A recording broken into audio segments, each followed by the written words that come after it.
Mesdames et messieurs, bonjour. Nous voici à ce rendez-vous de 13 heures au Bénin. Voici le sommaire. Du 24 au 30 avril 2025, c'est la semaine africaine de la vaccination. Elle est instaurée par l'Organisation mondiale de la santé dans le but d'intensifier la sensibilisation sur ce moyen de protection contre cette maladie.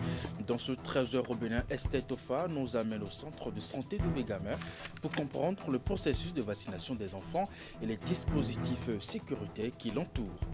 Ensuite, dans la commune de Semekoudi, ils sont 1144 apprenants artisans qui composent depuis ce lundi pour le certificat de qualification au métier.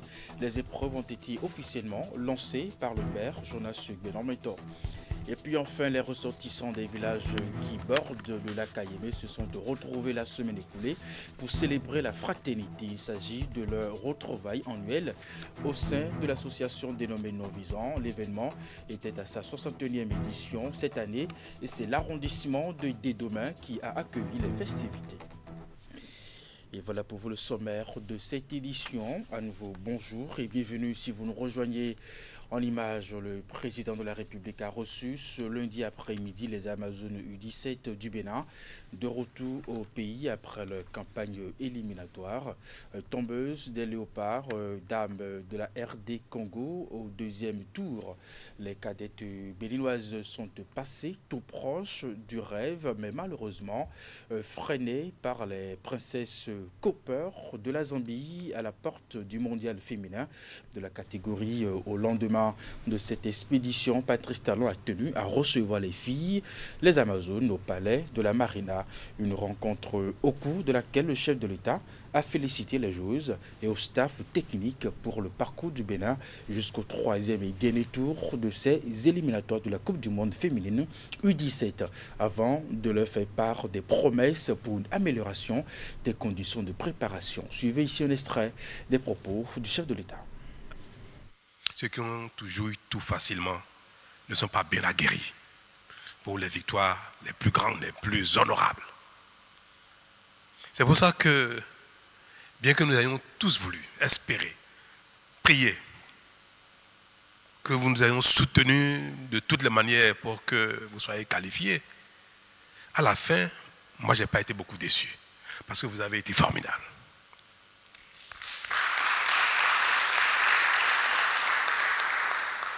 Vous nous avez donné de la fierté, de l'émotion. Moi, j'ai les larmes aux yeux quand je vous vois jouer. Toutes les fois que je vous ai vu sur le terrain, j'avais les larmes aux yeux. Et votre mérite est tellement grand du fait que l'équipe est très jeune en termes d'équipe. Même si vous avez le même âge que les autres filles sur le continent, il faut avouer que, comme a dit la coach et notre capitaine, il faut avouer que nous avons commencé seulement en février. Et c'est pour ça que je voudrais adresser mes félicitations les plus méritées au staff. Et ce qui m'enchante de plus, c'est que dans tous les domaines, on observe au Bénin depuis quelque temps que quand on a la volonté, quand on est sérieux et qu'on s'y met, les résultats viennent toujours. Le Bénin se révèle chaque jour dans tous les domaines. Qui l'aurait cru? Qui nous aurait cru si on nous disait il y a 1 an ou 2 ans que nos enfants, les filles de moins de 17 ans, peuvent se révéler et susciter autant d'attention sur le plan africain. C'est vrai. Ce n'est pas tous les pays du continent qui ont participé à ces phases éliminatoires pour la phase finale. Mais n'y sont allés que ceux qui sont déjà un peu capables.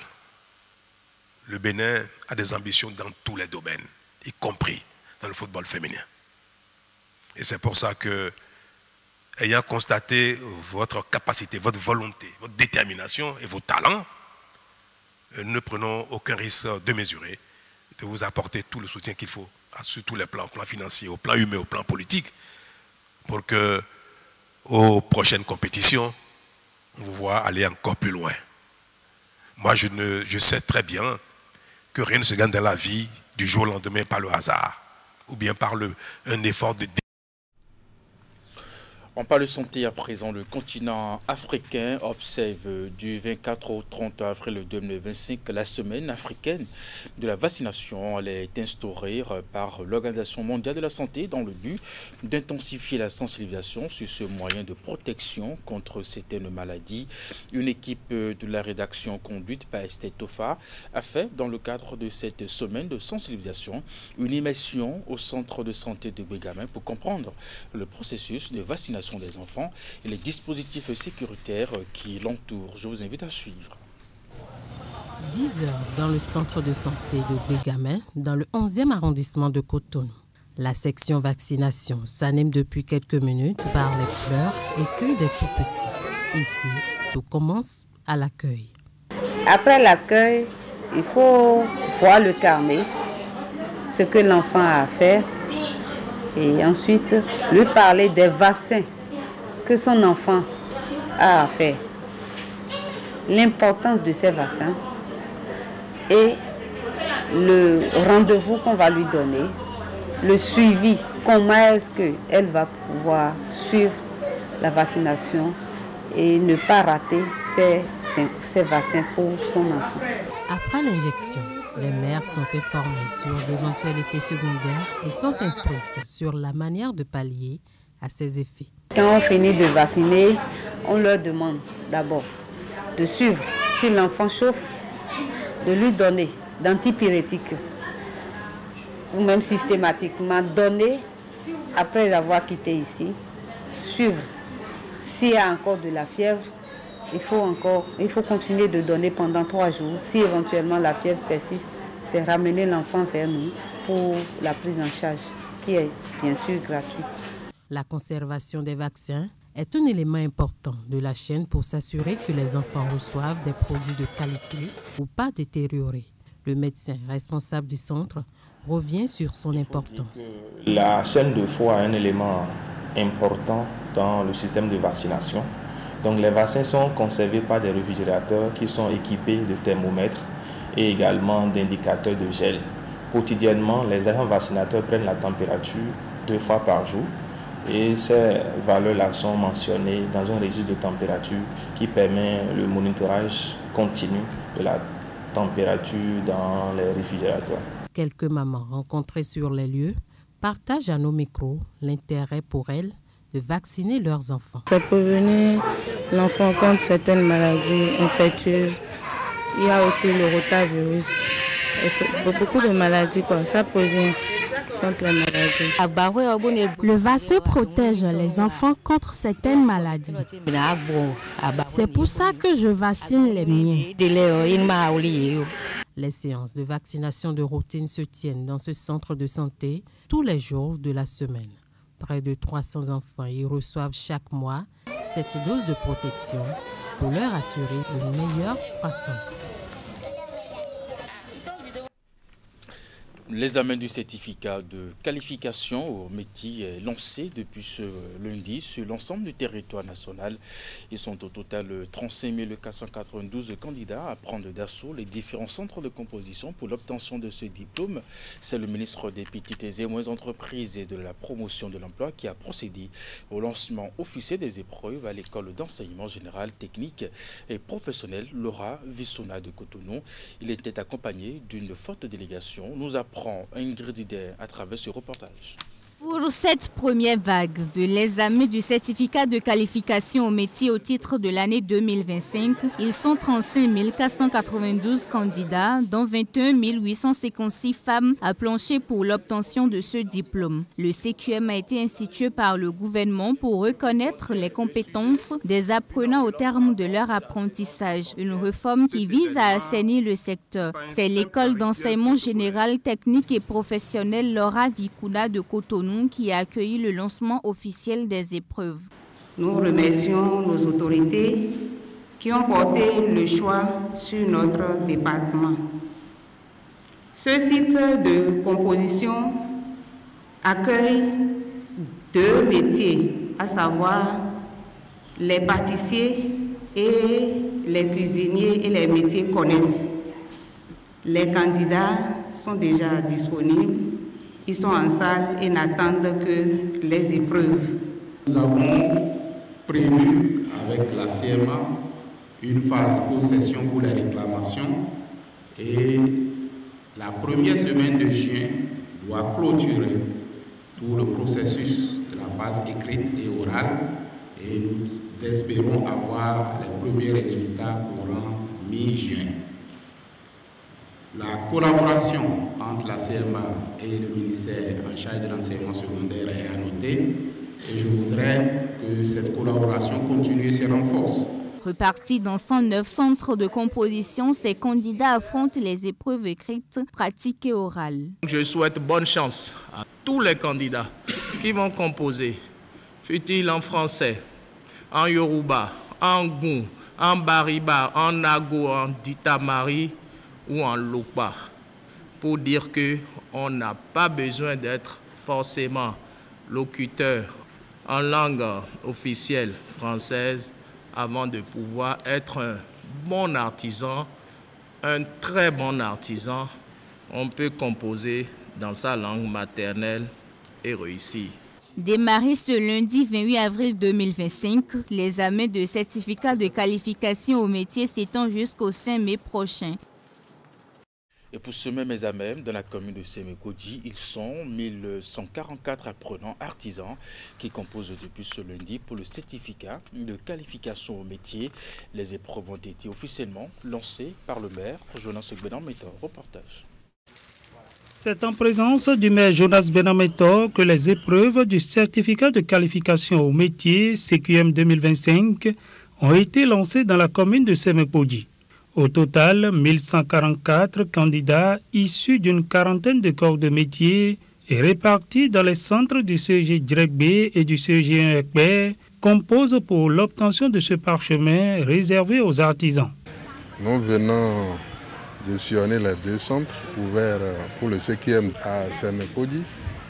L'organisation ne souffre d'aucune insuffisance parce que déjà avant même notre arrivée, les chefs de centre avaient procédé aux appels pour vérifier la présence effective des candidats et la détention des cartes autorisées pour concourir. Tout cela est fait dans les normes. Ensuite, nous avons assisté à l'ouverture des plis, les plis qui sont scellés, vérifiés par les candidats témoins. Donc tout ça là augure d'une bonne préparation et d'un bon déroulement. Cet examen représente une étape importante dans le parcours de ces apprenants artisans désireux d'entrer dans le monde du travail avec la reconnaissance de leurs compétences. Aujourd'hui, avec le CQM, c'est l'autonomisation en matière d'emploi qui sous-tend cette initiative. Il y a l'autonomisation, il y a la reconnaissance. Et quelqu'un qui a son CQM en maçonnerie, il n'a plus besoin de promener les demandes d'emploi. Il peut s'auto-employer et réellement réussir sa vie.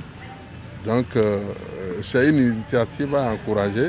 Aujourd'hui, avec le CQM, les qualifiés s'auto-emploient, donc il n'y a plus raison de penser qu'ils vont grossir le rang des chômeurs. Démarré ce lundi, l'examen du CQM 2025 est prévu pour s'achever samedi prochain. Dans la suite de cette édition, séance extraordinaire des membres du Haut Conseil des rois du Bénin, la rencontre a eu lieu au Palais Royal d'Aladar dimanche dernier. C'est une occasion pour eux d'exprimer leur gratitude à l'endroit du chef de l'État pour le vote et la promulgation de la loi portant cadre juridique de la chefferie traditionnelle en République du Bénin.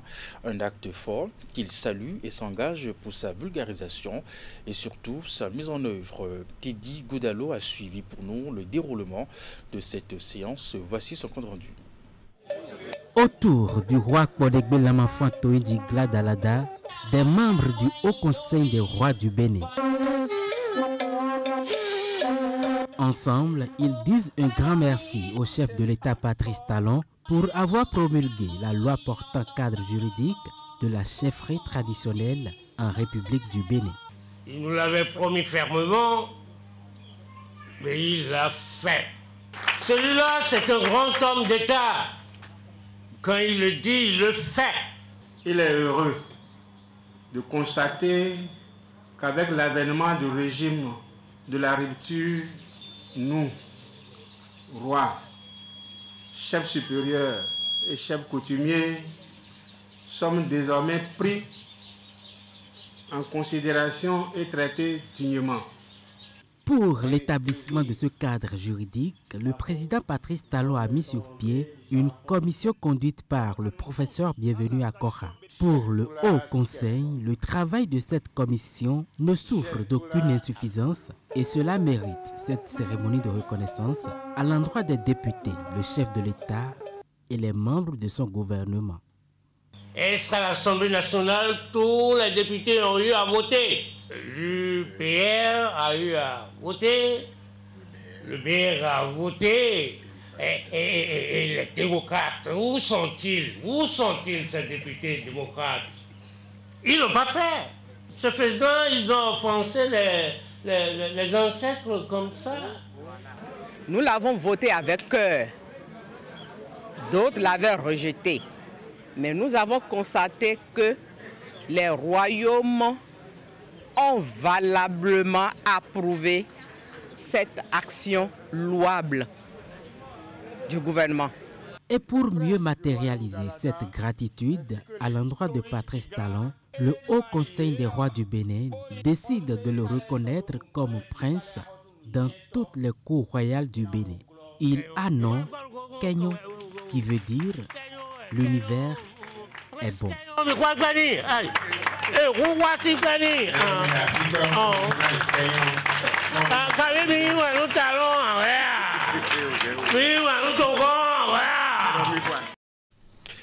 Célébration différée de la journée internationale des droits de la femme. Les manifestations ont été l'occasion d'honorer les femmes militantes du Parti Bloc républicain de la 23e circonscription électorale. En réjouissant ces réflexions, ces dernières ont été appelées à aller à la conquête de nouvelles militantes en vue de consolider les bases du parti. Voici les images. Militantes engagées, elles étaient à l'honneur. Les femmes membres du Bloc républicain résidentes dans les communes d'Abomey, Agbaï, Zumboïkon et Djidja se sont rassemblées autour de la coordonnatrice adjointe du parti dans la 23e circonscription électorale. Outre festoyer, elles ont aussi l'instant d'une journée passée en revue le chemin parcouru et pris de nouvelles résolutions. Vous savez, on dit souvent en fond que la femme c'est le sel dans la sauce. Et particulièrement pour le BR, tout l'arsenal BR est adossé sur les jeunes et sur les femmes. Et il convient de les remercier et de leur rappeler toujours qu'elles constituent la moitié de notre force politique. C'est pour cela que nous avons rassemblé. Et comme vous avez pu le constater, nous sommes mis en retrait pour les laisser s'exprimer. Célébration en différé de la Journée internationale des droits de la femme, les retrouvailles ont également servi de cadre d'échange et de réflexion sur plusieurs thématiques, dont la principale est intitulée « Défis et stratégies d'autonomisation des femmes ». Vous avez suivi les communications. Comment est-ce qu'elles peuvent se comporter pour relever les défis dans leurs différentes vies, notamment la vie familiale, la vie professionnelle et la vie politique qu'elles mènent. La GIF est célébrée normalement chaque 8 mars, comme vous le savez, mais nous le célébrons en différé parce qu'il fallait très bien organiser. Que faut-il faire pour que la femme soit autonome et participe au développement de son foyer, de sa famille, de sa commune et de sa circonscription électorale? Je crois que des pistes de solutions ont été apportées. Chers camarades, cette journée est d'une importance capitale pour le Bloc républicain et son président, le ministre Ablaye Bia Tchane, qui ne ménage aucun effort pour booster nos femmes et les mettre en note de bataille pour les jours à venir. Rendez-vous important pour les organisateurs ainsi que l'Assemblée. Les festivités ont une fois encore été l'occasion d'inviter les femmes cavalières de la 23e circonscription électorale à retrousser les manches, rester unies puis travailler sans relâche au rayonnement du parti. Et pour 2026, c'est déjà la remobilisation de la troupe. Le mot d'ordre est donné, aller à la rencontre de nouvelles militantes histoire de les rallier à la cause et occuper le terrain. Et dans la même logique, les femmes républicaines de Nati Tengou se sont retrouvées aussi pour célébrer l'autonomisation de la femme. L'événement a été placé sous le sceau du parrainage du premier responsable du bloc républicain, Abdoulaye Bio Tchané, qui a été représenté par l'honorable Gounou Abdoulaye Alassane Aouna. Derrière cette fois l'ambiance festive, des femmes républicaines de la cité de Nanto, venues des différents arrondissements de la ville. Elles se sont donné rendez-vous ce 26 avril 2025 pour célébrer en différé la Journée internationale des droits des femmes. Une célébration qu'elles ont placée ici sous le thème « Les femmes républicaines se mobilisent pour l'autonomisation de la femme ». Cette année 2025, nous nous rassemblons pour honorer le parcours des pionnières qui ont tracé la voie. Dans notre 4e circonscription, et particulièrement la commune de Nati Tengou, chaque jour, des mères bâtissent l'éducation de demain. Aujourd'hui, plus que jamais, nous nous engageons à soutenir concrètement l'autonomisation, faire de l'égalité une réalité quotidienne.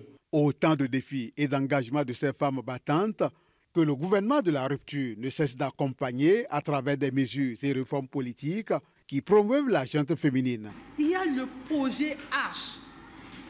Est-ce qu'il y en a qui ont bénéficié du projet H? Il y a également, et vous le savez, aujourd'hui, on peut en être fier, même si elle n'est pas de notre parti, on a quand même une vice-présidente de la République.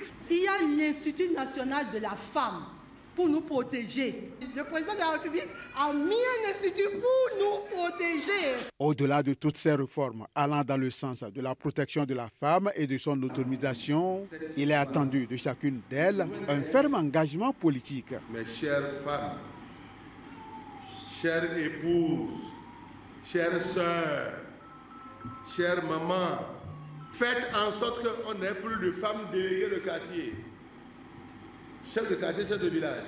Faites en sorte que Nati Tengou est aussi une femme à l'Assemblée nationale. J'insiste.